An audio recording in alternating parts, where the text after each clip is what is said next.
1909년 10월 26일 중국 하얼빈역에서 안중근 의사가 초대 조선통감 이토 히로부미를 저격해서 처단했습니다.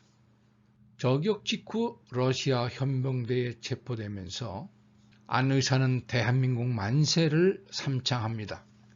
조국 땅이 아닌 다른 나라에서 부른 만세 삼창, 이때 안중근 의사는 어느 나라 말로 대한민국 만세를 외쳤을까요?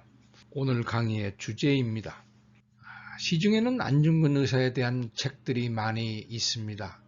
어린이들이 보는 위인전 동화로부터 성인들이 보는 책들에 이르기까지 있는데, 이 책들에는 만세 삼창에 대한 이야기들이 당연히 기술되어 있습니다. 약 20여 권을 뒤져보았더니 어떤 책에는 어느 나라 말이라고 못 박지 않고 그냥 외국말로 외쳤다고 한 책이 있는가 하면 특정 언어를 말하지 않고 그냥 코리아 우라라고 외쳤다고 기술되어 있고, 다음으로는 러시아 말로 외쳤다고 기술한 책들도 있습니다. 모 신문사에서는 러시아어로 한국만세라고 불렀다는 제목으로 기사를 내기도 했습니다. 유감스럽게도 이 기사에는 근거 제시 없이 그냥 러시아 말로 만세를 외쳤다고만 쓰고 있지만, 사실 러시아어로 외쳤다고 하는 주장에 근거가 없지는 않습니다. 지금부터 120년 전에 일어난 사건, 그것도 녹화도 녹음도 없는 상황에서 벌어진 단 몇 초간에 벌어진 일입니다. 설령 녹화된 것이 있다 하더라도 체포되는 과정에서의 혼란과 소음 때문에 정확히 재현되기도 어려울 것입니다. 그렇다면 안 의사가 외친 대한민국 만세의 정체는 과연 어느 나라 말이었는지, 결국 만세를 외친 당사자 본인의 진술이 유일한 근거가 될 수밖에 없습니다. 만세를 부른 언어가 러시아 말이었다고 말하는 분들의 근거가 있습니다. 그것은 1909년 12월 3일 공판에 넘어가기 전 검찰관의 신문과정에서 안 의사가 말한 진술 내용입니다. 안 의사는 체포 당시 상황을 묻는 검찰관에게 러시아 말로 꼬레이 우라라고 삼창하고, 또한 한국어로 대한민국 만세를 외칠 때에 러시아 국가의 관원에게 체포되었다라고 진술했습니다. 그러므로 안 의사가 러시아 말로 외쳤다고 진술한 이상 이 문제를 가지고 왈구할 의미는 없어 보입니다. 그러나 생각처럼 문제는 간단치 않습니다. 왜냐하면 안 의사의 이러한 진술 내용은 잘못된 것이기 때문입니다. 안 의사가 잘못했다는 것이 아니라 안 의사의 진술 내용을 통역한 통역과 이를 기록한 입회 서기의 잘못이라는 말입니다. 일본이 통역하고 이를 받아 적은 검찰신문 조서에는 두 가지 중대한 오류가 있습니다. 첫째는 러시아 말로 꼬레이 우라를 삼창하고 또 한국어로 대한민국 만세를 외쳤다고 씀으로써 마치 안 의사가 저격 현장에서 처음엔 러시아 말로 곧 이어서는 한국말로 대한민국 만세를 외친 것처럼 기록하고 있습니다.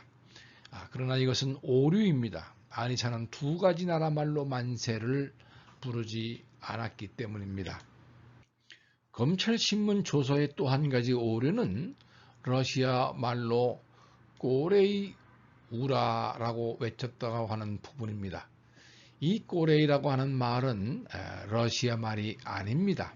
러시아 말로 한국은 까레야이기 때문에 과연 러시아 말로 외쳤다면 꼬레이 우라 대신 까레야 우라로 기록되었어야 합니다. 이 부분은 입회 서기가 안의사나 통역에 해당 발언을 잘못 받아 적었는지 모르지만 잘못된 것입니다. 안중근 의사가 러시아 말로 대한민국 만세를 외쳤다고 하는 주장의 근거는 이렇듯 오류가 있는 검찰신문 조서의 근거를 두고 있습니다. 안 의사는 한국말로 진술했고 이를 통역한 사람은 일본인이었습니다. 따라서 검찰 조서에 기록된 이러한 진술들은 안 의사의 조선말을 받아 적은 것이 아니라 통역된 일본어를 입회 서기가 그대로 수기로 받아 적은 것입니다. 검찰 신문에 동원된 일본인 통역의 자질은 신뢰하기 어렵고 특히 처음 들어보는 외국말을 들리는 대로 기록한 입회 서기의 오류 또한 피할 수 없는 것이었습니다. 검찰 신문이 끝나고 1910년 2월 7일부터 일주일 동안 광동 도독부 법정에서 정식 공판이 열렸습니다. 이 재판 첫날에 판사는 안 의사에게 이도를 발표한 후 체포되기까지의 과정을 소상히 진술할 것을 요구합니다. 안중근 의사는 다음과 같이 대답합니다. 러시아 헌병에 붙들렸을 때 넘어졌고 권총을 내던져 버렸으므로 헌병에게 뺏기고 말았다. 그래서 붙들렸기에 대한국의 만세를 삼창하였다. 그대로 정문장에 끌려 들어가 신체 검사를 받았다. 이렇게 말하자 판사가 다시 물었습니다. 대한민국의 만세라고는 어떤 말을 썼는가? 이때 안 의사의 대답은 이렇습니다. 세계에서 보통 널리 쓰는 언어의 까레이 우라라고 하는 것을 3번 불렀다.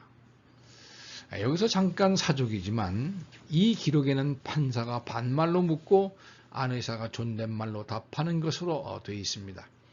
그러나 안 의사는 시종일관 판사의 반말 질문에 반말로 대답했습니다. 재판장이 붉게 상기된 얼굴로 재판장의 신성함을 모르는가 경어를 쓰라고 했지만 반말이 듣기 싫거든 묻지 말라고 대답했습니다. 공판 과정을 지켜본 일본인 기자들은 동료 우덕순, 조도선, 유동화 등 모두 존댓말로 대답하는데 안 의사만 유독 반말로 대답해서 놀랐다는 기록을 만주 11신문에 쓰고 있습니다. 안중근 의사의 공판 진술은 2가지가 있습니다. 하나는 공판 서기가 기록한 진술이고 또 하나는 당시 현지 지역신문인 만주 1일 신문이 펴낸 안중근 사건 공판 기록이라는 책입니다. 당시 만주 1일 신문은 공판 현장 소식을 사파와 함께 생생하게 신문에 연재하고 있었는데 안 의사의 처형 이후 이틀 만에 이를 모아서 공판 속기록을 펴냈습니다. 이 책은 해방 이후인 1946년 한국어로 번역되어 독립운동 선구 안중근 공판기라 하는 책으로 발행되었습니다. 이 책입니다. 일본 기자가 쓴 책을 번역한 것으로 여기서는 존댓말로 대답한 것으로 하고 있습니다. 이제 다시 판사의 질문과 안 의사의 대답으로 돌아갑니다. 판사는 대한민국 만세를 어떤 말로 불렀느냐라고 꼬집어서 묻고 있습니다. 이때 안 의사의 대답은 러시아 말이 아닙니다. 러시아로 만세를 불렀다면 러시아 말이다 하면 될 것이었습니다. 그런데 안 의사는 세계에서 보통 널리 쓰는 언어의 까레이 우라라는 것을 3번 불렀다고 대답합니다.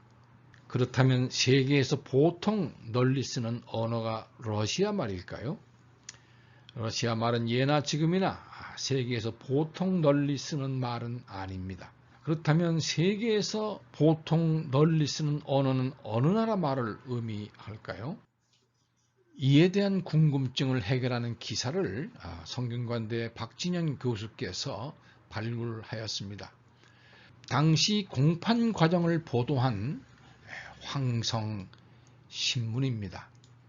1910년 2월 15일자 신문이니까 일주일에 걸친 공판 진술이 끝난 바로 다음날 기사입니다. 여기 표시된 해당 기사를 크게 확대해서 기사를 읽어보도록 합니다. 단총을 투지한 후 세계 공통으로 코리아 후라 대한국 만세를 삼창하고 취박하였는데, 세계에서 보통 널리 쓰는 말은 세계 공통어였던 것입니다. 여기서는 검찰신문의 잘못된 기록 까레이 우라가 아니고 코리아 후라라고 쓰고 있습니다. 이 후라라고 하는 단어는 우라와 달리 정확한 에스페란토 단어인 것으로 봐서 세계 공통어 에스페란토라고 하는 사실을 알 수 있습니다. 공판 속기록에 꼬레아라고 하는 말도 에스페란토 단어입니다. 에스페란토는 문자 그대로 발음하기 때문에 코리아가 아니고 코레아 혹은 꼬레아로 발음합니다. 공판 속기록의 꼬레아라고 하는 말과 황성신문의 후라라고 하는 기록을 보고 내린 결론은 안중근 의사가 꼬레아 후라라고 외쳤다는 것입니다. 에스페란토를 모르는 서기가 처음 듣는 말을 들리는 대로 받아 적다 보니 까레이, 꼬레이, 코리아, 코레아 등으로 잘못 기술하는 것은 이해할 수 있는 일입니다. 검찰신문에서 러시아 말로는 꼬레아 우라, 조선 말로는 대한민국 만세라는 뜻의 코레아 우라를 3번 외쳤다 진술한 것을 러시아 말로 까레이 우라, 또한 한국말로 대한민국 만세를 외쳤다고 잘못 통용했던 것입니다. 에스페란토는 폴란드 안과 의사 자메노프 박사에 의해서 1887년에 발표되었습니다. 무슨 말로 만세를 외쳤냐 하는 판사의 질문에 에스페란토라고 대답하면 알아듣지 못할 것이기 때문에 세계에서 보통 널리 쓰는 말로 외쳤다고 대답한 것입니다. 하얼빈이 러시아 관을 지어서 러시아 말로 외쳤다거나 러시아 사람들에게 호소하기 위해서 러시아 말로 외쳤다라고 하는 주장들은 동양 평화론을 저술한 안 의사의 숭고한 뜻을 모독하는 것입니다. 에스페란토는 국가 간의 평등과 평화를 추구하는 인테르나 이데오, 즉 내적 사상이 있습니다. 20세기 초 유럽은 서로 많은 식민지를 차지하기 위한 제국주의, 전체주의 세력들에 의해서 언제 불이 붙을지 모르는 화약 창고와 같았습니다. 이런 국제 정세 속에서 국가 간의 평등과 평화를 주장하는 에스페란토 정신은 파시즘, 나치즘, 전체주의에 대항하는 저항의 수단으로 받아들여졌습니다. 이로 인해서 제정 러시아와 나치 독일 스탈린 치하의 구소련에서 에스페란토는 금기의 언어였고 수많은 에스페란토 사용자들이 체포, 감금, 처형됐습니다. 조선의 모든 형무소는 에스페란토 학교가 되었다. 홍형희 교수의 말대로 일본 제국주의 식민지 통치 아래서 민족해방운동을 하던 민족주의자, 사회주의자, 공산주의자, 무정부주의자들 모두 하나같이 항일 저항의 수단으로 에스페란토를 학습했습니다. 민족주의자 신채호, 광복권 이재현, 사회주의자 홍명희, 공산주의자 박헌양, 그리고 민족 언어를 말살하는 제국주의에 대항하는 문화운동으로 시인 김옥, 소설가 이광수, 오상순, 국어학자 이국노 같은 분들이 당시에 유명한 에스페란티스토들입니다. 안중근 의사는 이국당 하얼빈에서 이또를 처단한 역사적 순간에 이 저항의 언어 에스페란토로 대한국 만세를 외쳤습니다. 안 의사가 누구로부터 얼마나 에스페란토를 학습했는지에 대한 기록은 전해오지 않습니다. 그러나 거사 후 만세를 어떤 말로 외칠 것인가를 준비하는 과정에서 러시아 말도 중국말도 아닌 에스페란토로 외치겠다고 결단할 정도의 충분한 언어적 소양을 갖고 있었습니다. 그는 공판 과정에서 외국어를 배운 적이 있느냐 하는 판사의 질문에 프랑스 신부로부터 불란서어를 배운 바 있으나 일본어, 러시아어, 기타 외국어는 알지 못한다고 대답했습니다. 왜 외국어를 배우지 않느냐 하는 지인의 질문에 일본말을 배우는 자는 일본의 종이 되고 영어를 배우는 자는 영국의 종이 된다. 내가 프랑스 말을 배우다가는 프랑스 종놈을 면치 못할 것이라 그만두었다고 대답한 분이었습니다. 바로 이것이 안 의사가 저격 현장에서 그 어느 나라 말도 아닌 바로 평등, 평화와 중립의 언어 에스페란토로 만세를 외친 이유입니다. 안중근의 민족 저항 정신은 나석주, 이봉창, 윤봉길 의사로 이어졌습니다. 마찬가지로 안중근의 에스페란토는 불과 10년도 안 돼서 수많은 항일 투사들의 저항 언어로 이어졌습니다. 민족주의, 사회주의, 공산주의 진영을 막론하고 식민지 치하에서 많은 조선의 지식인들은 에스페란토를 항일 저항의 도구로 삼아서 민족 해방 운동을 하였습니다. 안 의사의 조카 안우생은 김구호 선생님의 비서였지만 동시에 세계적으로 유명한 에스페란티스트로 루신의 광인일기, 김동인의 거린 등을 번역 소개했고 에스페란토 저술 활동을 통해서 일제 만행을 고발하고 독립운동과 에스페란토를 결부시킨 대표적 인물이 되었습니다.